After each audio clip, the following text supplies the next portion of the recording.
Home I eat. If dust piles up, it becomes a mountain, Japanese proverb.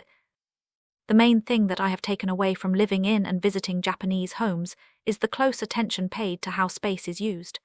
Because it is limited, especially in cities, every inch of the room is used, and many rooms serve as multifunctional spaces.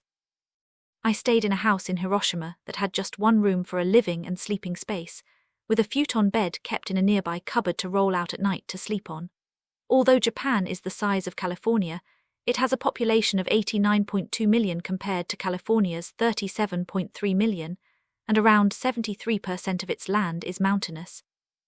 This means that most of the population inhabits the remaining 27% of space, and as such, urban areas are very densely populated, with people living in very close proximity to each other. The result of this is that people are used to living in smaller spaces, and they work hard to ensure that the space is utilized to its full effect. Functionality and simple minimalism are key components of Japanese design, and ones which have been successfully exported to the West, with Japanese shops like Muji and Uniqlo popularizing a very simple and practical aesthetic. The geological makeup of Japan has also affected the design of houses themselves and the materials used to build them. Because of its location and its mountainous terrain, Japan is prone to natural disasters, such as earthquakes, typhoons, and tsunamis.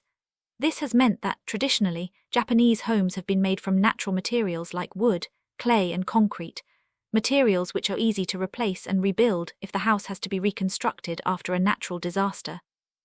It was also very hard to transport heavier materials before the modern road system, hence the preference for lighter materials such as wood. Unlike in the West, where homes tend to be built from stone or brick and can last for hundreds of years traditionally, Japanese homes tend to have a shorter lifespan, and there is less of a focus on permanence. Even nowadays, when the design of Japanese homes has developed and modern houses are built to withstand earthquakes and extreme weather, the average lifespan of a house is still between 20 and 30 years, and unlike the West, the value of homes depreciate over time, with houses typically demolished if the occupant moves on or dies, and a new house built in its place. The focus on natural materials and functionality is still prevalent in Japanese homes today, with many modern homes continuing to use some of the traditional methods of design and style of furniture. Rooms in the traditional Japanese style always contain tatami mats, which are yellow-green mats made from rice straw and soft rush that have been plaited, pressed and edged with fabric. Tatami mats are used in multiples to cover the whole floor of a room. They also serve as a unit of measurement. For example, cha no yu, the Japanese tea ceremony, would take place in a space the size of 2 tatami mats. The rooms are then divided by fusuma, vertical paper-covered rectangular panels, which can be moved to reshape the room to whatever purpose it is needed for. Historically, these would be painted with scenes from nature, whether that is mountains, trees, flowers, or animals. As well as fusuma, rooms are also divided by shijai, similar-sized panels covered with translucent paper to allow light to pass through between rooms. Traditionally, the outside walls of houses would also be made up of these movable panels, so that there was less of a delineation between the outside garden and the interior. To this day, many Japanese homes still use tatami mats as their floor coverings and use panels to help to delineate the space. This sense of transience and portability is also reflected in the furnishings and appliances in the house. Furniture is often designed to be stacked or be easily moved around. Rather than having a permanent sofa, there might be floor cushions or chairs which can be moved to suit whatever purpose. Traditionally, Japanese people slept on futons on the floor, which could be rolled up during the day to create more space, and this is the way that some people still choose to sleep. Kitchen equipment and appliances are often cleverly designed so that they can be stacked or stored easily, the most famous export being the bento style of lunchbox. Kaizen and the home. So how does this all relate to Kaizen and your habits? Well, spending time in a country that offers alternative designs for homes and a different emphasis on what their function should be and their permanence, or lack of, has made me interrogate what I want from my living space. I am keen to improve my tidying habits and to create a relaxing living space that works for me. In Japan, I only had a couple of suitcases of possessions. My friends doubted that I would survive with so little when I left England, and it showed me how you can totally get by with the bare minimum of items.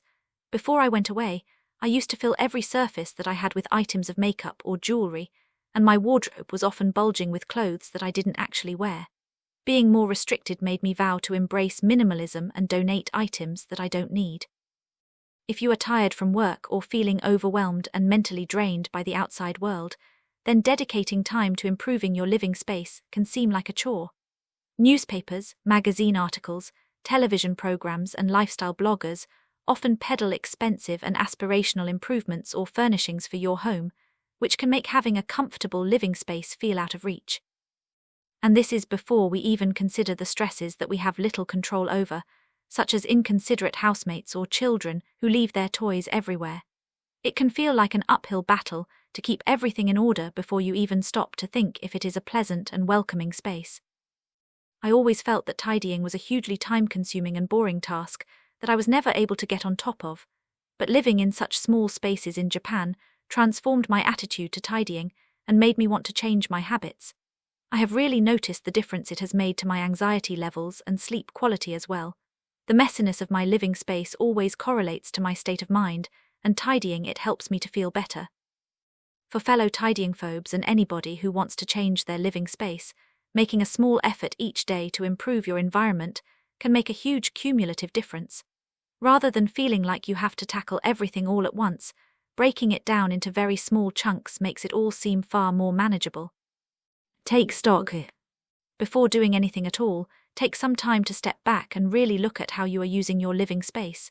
If you live with other people, whether that is family or housemates, choose just one room in the house, ideally the one that you spend the most time in or your favorite room, and analyze how you feel about the room. Is there clutter? Does everything have a home? Do you have enough storage? Do you need everything?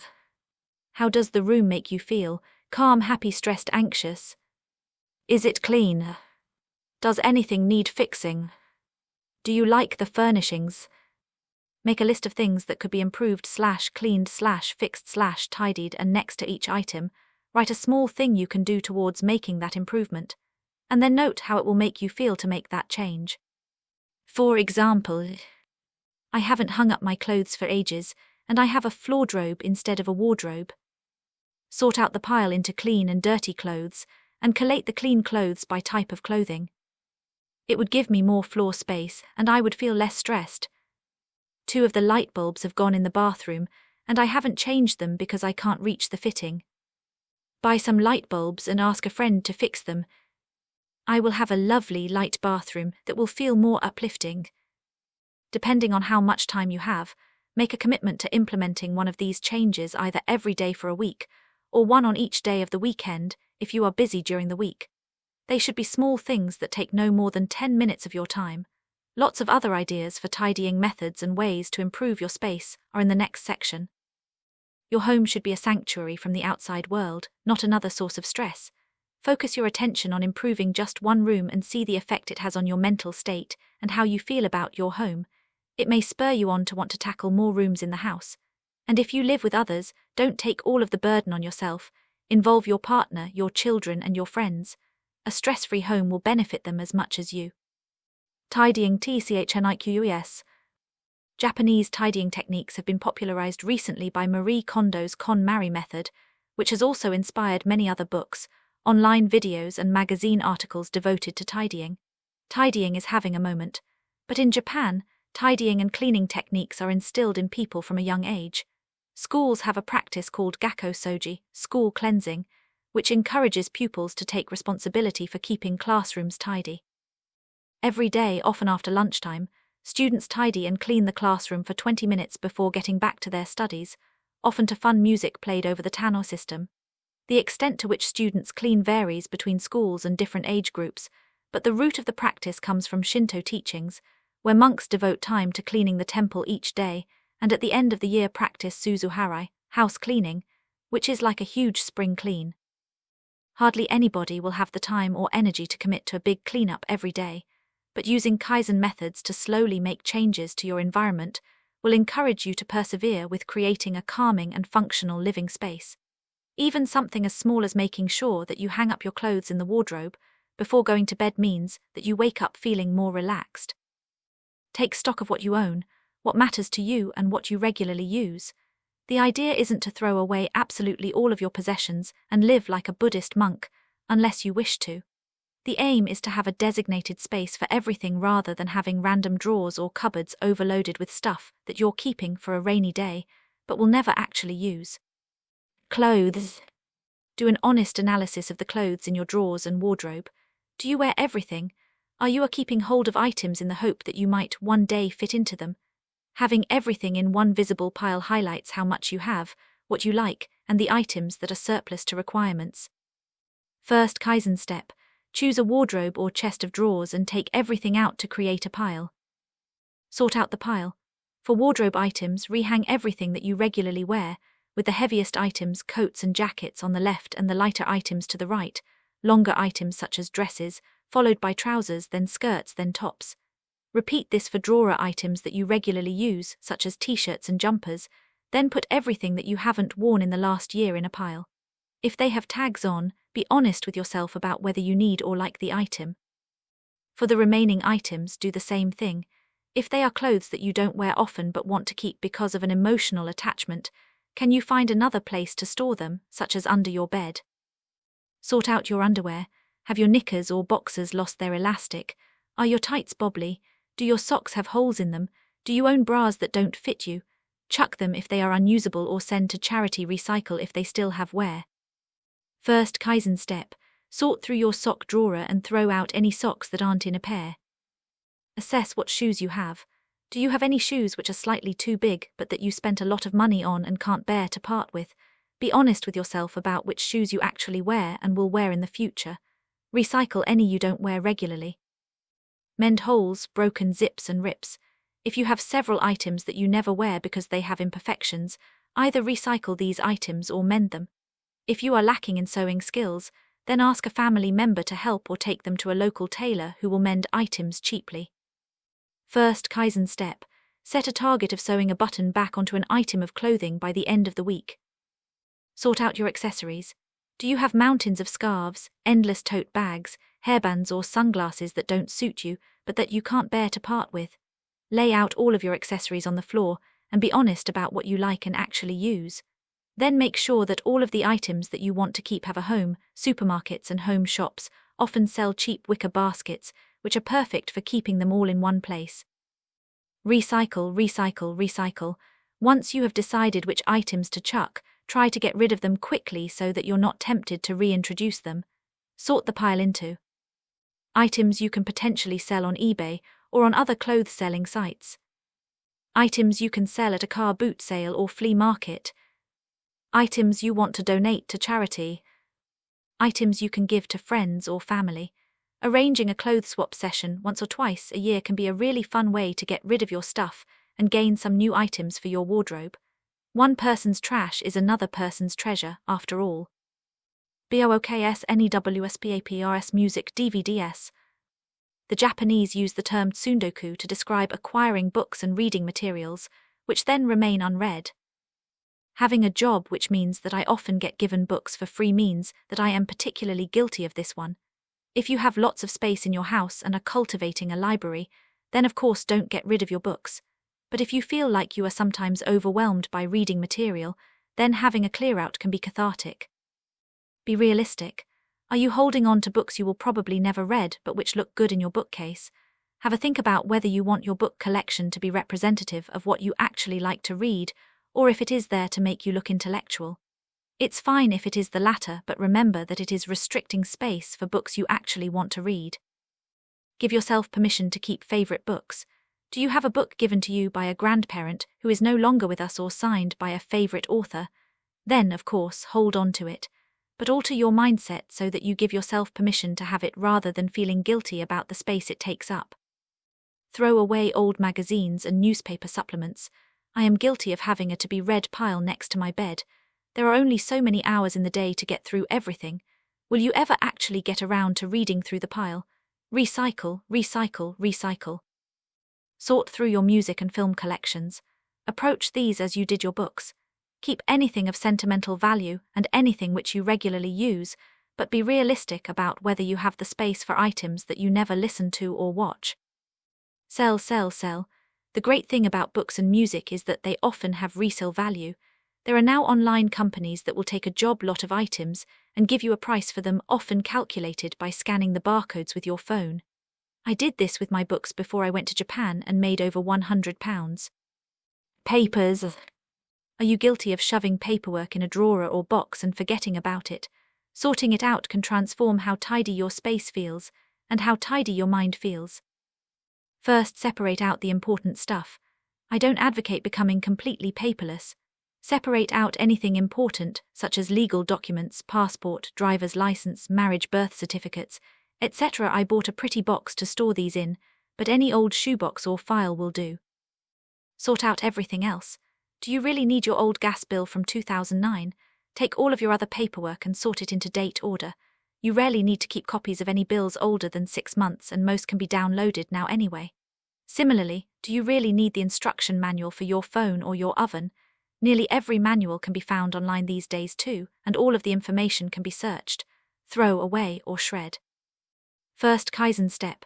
Each month, set a reminder and spend 5 minutes sorting out the bills and paperwork at the older end of the date spectrum. Miscellaneous items. This is anything from batteries, skincare, makeup, electronic equipment, such as random chargers, stationery, travel shampoo, and a sewing kit, to household items like sticky tape, wrapping paper, string, screwdrivers, and cleaning products. Most of these will be things either that you take pleasure from or that are useful, but there are probably also lots which are surplus to requirements. First Kaizen step. Choose one drawer of miscellaneous stuff and sort through it. Recycle old batteries and electrical equipment. Check if batteries actually work and recycle them if not. And do you know what every single wire or charger does in your drawer? If not, chuck it. Are you really going to mend that broken pair of hair straighteners? Be honest with yourself. Do an inventory of your toiletries and makeup. Do you have an expensive makeup that doesn't suit you, or half-used moisturizers that make you break out? If the product is new, then there are several charities that will accept makeup and toiletries. Otherwise, do you have a friend or family member who might use it more? Sort through stationery, art supplies, and wrapping paper. Does everything still work and do you use it? Does it all have a home? Find one if not. Lots of schools, churches, and local nurseries will accept donations of art equipment. Do you need all of your travel accessories? Are you holding on to some earplugs that you got free on a flight in case you might ever need them? Or half-filled miniature shampoo bottles? If you are honestly ever going to use them, then find a home for them, otherwise get rid. Be honest with yourself about sports equipment. Are you holding on to an old exercise bike because you plan to one day use it again? Do you have a yoga mat covered in dust? Do you have a pair of arm weights under your bed that you have never actually used? If you want to keep the items, then set yourself a monthly target to use them, and if you don't, sell or recycle them. They will just sit there making you feel guilty otherwise. Sentimental items. Items with sentimental value can often be the toughest to sort through. These can be anything from photos, ornaments, and trinkets to jewelry that you have inherited, crockery, clothes, holiday souvenirs, old children's books, or toys and pieces of furniture. The point isn't to get rid of everything that you feel attached to, but to decide rationally if you really need or want them. The following prompts can help. Do you use it? If so, great. If not, do you get pleasure from owning the item? Everything you own should make you feel good. If an item is making you feel upset or guilty, then give yourself permission to get rid of it. Does it have a clear place that it lives in your home? If it doesn't have a natural place, is it surplus to requirements? If you want to keep it, is there a better way to store it? For example, vacuum-packed in a cool, dry place like the loft, or can you give it to a friend or family member for safekeeping? Are you hanging on to stuff from family members because you feel like you have to? Remember that you can ditch the clutter without ditching the memories of that person. Can you digitize the memory instead? Rather than keeping boxes and boxes of old photos which you rarely look at, can you digitize them? Lots of photo shops will do this for you. Rather than hold on to a printed copy of your dissertation thesis, can you scan it? Acknowledge your attachment to items. Are you holding on to all of your child's old toys because you can't bear the thought of him growing up? Or the clothing of a relative that doesn't fit you, but which reminds you of a person who you loved? Can you keep one or two special items and part with the rest? Donating to another loving home means you are passing the memory to a positive cause. Be gentle with yourself. Clearing out sentimental items isn't about removing the memory of that person or time. It is about giving yourself permission to move on and create room for new memories in your life. Improving your space. Think about small differences you can make to improve the rooms that you live in. One tip that a friend gave to me is to always treat your home as if a loved one is about to visit for the first time. Think of how nice you'd want to make it for them, possibly by having a panic tidy and a quick change of bedding. And try to channel that all of the time. You want your home to reflect your personality and for it to be a haven from the outside world. We'd all love an unlimited budget and an interior designer who could come up with a vision for our homes, but most of us have to make do with cheap flea market finds and Sweden's popular budget home store. The media constantly bombards us with pictures of expensive furnishings, but try these small changes that make a huge difference. Think about lighting and air. Japanese temples are traditionally designed to bring in as much air and light as possible. Getting fresh air into your rooms will make you feel far more energized than breathing in stale, old air. Rather than a big overhead light, invest in lamps and candles to make the space feel cozier and warmer. Bring the outside inside. In the same way that traditional Japanese homes have movable walls on the outside to reduce the feeling of divide between interior and garden, think of ways you can introduce the outside into your home. Can you think of ways that you can make your home more seasonal? Research plants that are in season. Improve your storage solutions. Cheap and attractive boxes and baskets can be found really easily these days and are so useful for keeping all of your small miscellaneous items, such as makeup and chargers, in one place. First Kaizen step. Create some pretty storage by covering old shoe boxes in offcuts of wallpaper or wrapping paper, a really inexpensive way to make your storage look attractive. Personalize your space. Decorating your home with memories of your life is the easiest and cheapest way to bring your personality into the space and make you feel more at home. Invest in some picture frames and frame your photos and any prints or posters that you own. Lots of charity shops or flea markets have picture frames you can buy for next to nothing. Corkboards are also an excellent way to pin up postcards, photos, and other mementos that mean something to you. Introduce some color. Painting a wall a different color can have a transformative effect, and it doesn't have to cost very much at all. If you have a landlord who won't let you decorate, then invest in some colorful cushion covers, curtains, or patterned rugs. Make sure that you keep an eye on eBay, Gumtree, Facebook, FreeCycle, and other local sites where you can pick up furnishings for free or at very low cost, which has the added bonus of being more environmentally friendly. Surround yourself with nice smells. Opening your windows regularly and keeping your home clean, especially the carpets and soft furnishings, should eliminate any nasty smells, but introducing good smells into your house can also promote relaxation and make the space feel more pleasant. Use scented candles, buy a reed or oil diffuser, burn incense, or buy fresh flowers. Boiling citrus fruit and fresh herbs in water on your stove works as a great natural potpourri, and adding lime or lemon juice to cold light bulbs creates a fresh scent when the light is switched on. The idea is to introduce good habits and small changes so your home feels more like a haven and a place that you want to relax in at the end of the day. It's about assessing your space and then thinking of some small and cheap ways in which you could make it work better for you.